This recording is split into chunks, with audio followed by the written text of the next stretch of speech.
Donald Trump mengutarakan keinginan menyerang Houthi dan melemahkan kelompok tersebut dalam sebuah pesan kepada Iran. Sebagai tindak lanjut, kapal induk USS Carl Vinson bergabung dalam operasi dengan USS Harry Truman yang telah memperluas penempatannya. Kini, sedikitnya 7 jet pengebom siluman B-2 telah dikirim Amerika ke Diego Garcia karena ketegangan tak kunjung meredah. Benarkah armada laut Amerika sudah kewalahan?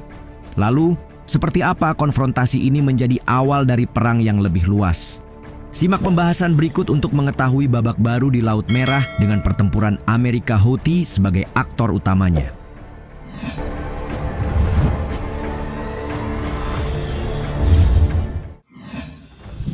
Gempur kapal perang Amerika Serikat.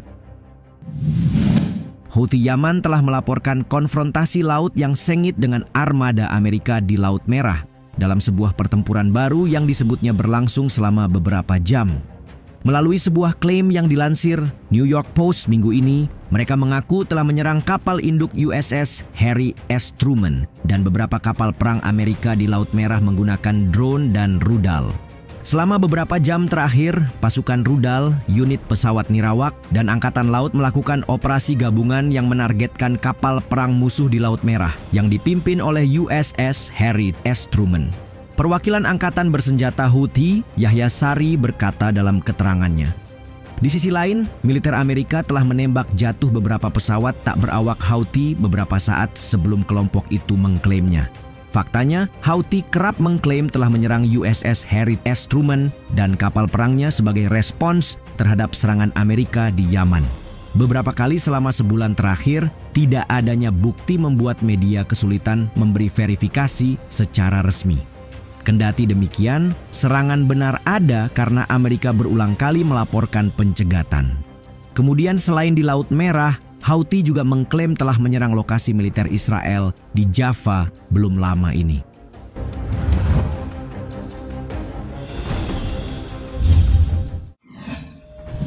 Pembom siluman B-2 dikerahkan.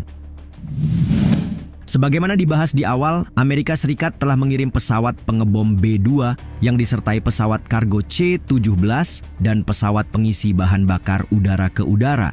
Mengutip citra satelit yang dilaporkan situs The War Zone pada Selasa 25 Maret, terlihat sedikitnya 3 pesawat kargo C-17 dan 10 pesawat tanker pengisian bahan bakar udara dikerahkan dalam 48 jam terakhir ke Diego Garcia. Pulau strategis ini telah digunakan sebagai titik persiapan untuk serangan Amerika ke Timur Tengah pada beberapa kesempatan di masa lalu.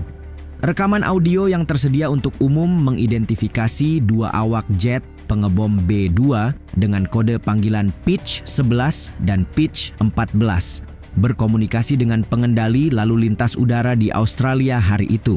Awak Pitch 11 juga mengonfirmasi keberadaan pesawat pengebom ketiga di mana mereka tampaknya telah mengisi bahan bakar dalam penerbangan di atas Australia saat menuju ke arah barat. Pesawat B-2 keempat dengan kode panggilan Pitch 13 mendarat di pangkalan Angkatan Udara Hikam di Hawaii sehari sebelumnya setelah menyatakan keadaan darurat dalam penerbangan. Video yang menunjukkan jet dihadang truk pengangkut di darat kemudian muncul, tetapi sifat daruratnya masih belum diketahui. Besoknya, rekaman kontrol lalu lintas udara menunjukkan bahwa B-2 tambahan dengan tanda panggil ABBA juga berangkat dari pangkalan Angkatan Udara Whiteman di Missouri Diego Garcia. Seluruh pasukan Angkatan Udara yang terdiri dari 20 pengebom B-2 bermarkas di Whiteman.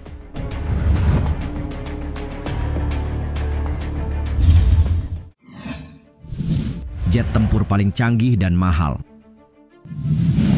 Pengerahan jet pengebom siluman B-2 ke Diego Garcia sangat penting, terutama karena kapasitasnya untuk serangan target strategis dan bernilai tinggi. Untuk mengetahui seberapa besar ambisi Trump, fakta mahalnya harga dan kecanggihan manuver pengebom B-2 membuktikan bahwa eskalasi di Timur Tengah cukup serius. Pesawat bomber siluman ini dijuluki sebagai jet tempur paling mahal di dunia. Dengan biaya pembuatan per unitnya diperkirakan mencapai 515 juta dolar atau 8 triliun rupiah. Tidak hanya itu, kemampuannya di medan tempur pun cukup menarik perhatian.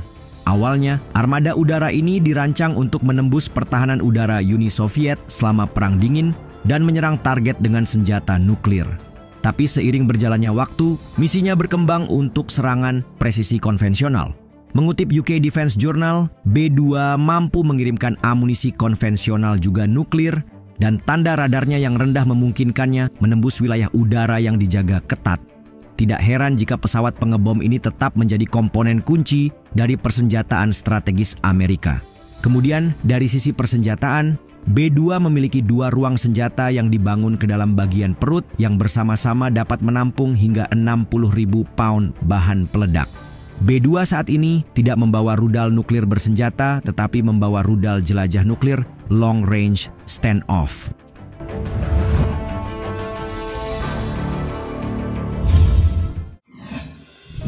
Operasi besar-besaran Amerika.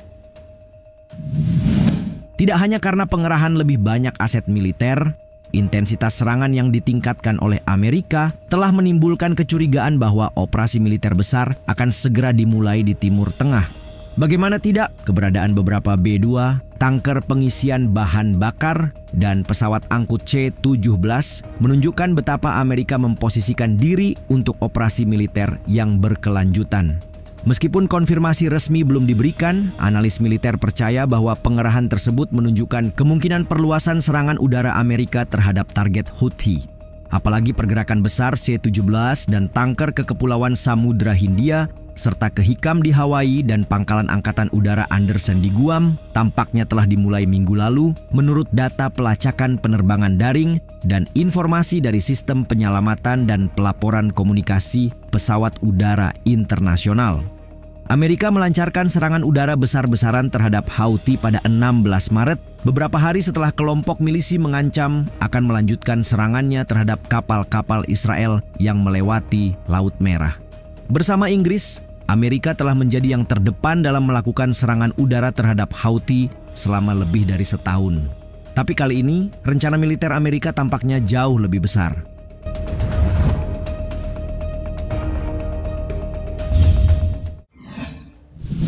Rencana penyerangan ke Houthi bocor. Sesaat sebelum Amerika Serikat melancarkan serangan terhadap Houthi awal bulan ini, beberapa pejabat pemerintahan Trump membahas rencana perang mereka dalam sebuah grup pesan. Sialnya, grup yang diberi nama Kelompok Kecil PC Houthi itu secara tidak sengaja menambahkan Jeffrey Goldberg, seorang jurnalis dari The Atlantic. Tebak apa yang terjadi setelahnya?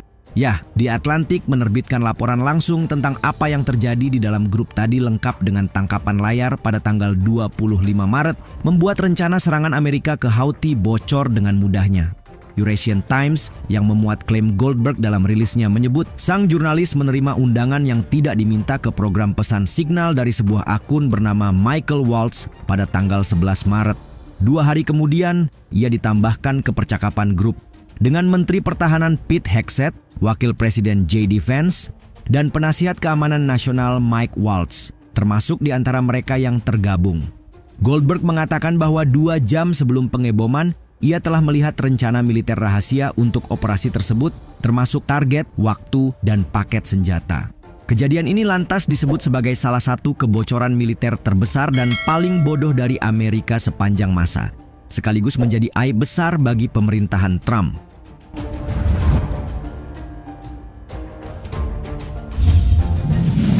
Amerika kerahkan pesawat pengebom siluman B-2 ke Diego Garcia di tengah ketegangan dengan Houthi. Kira-kira bagaimana penempatan pesawat pengebom siluman B-2 akan mempengaruhi kondisi geopolitik di kawasan tersebut?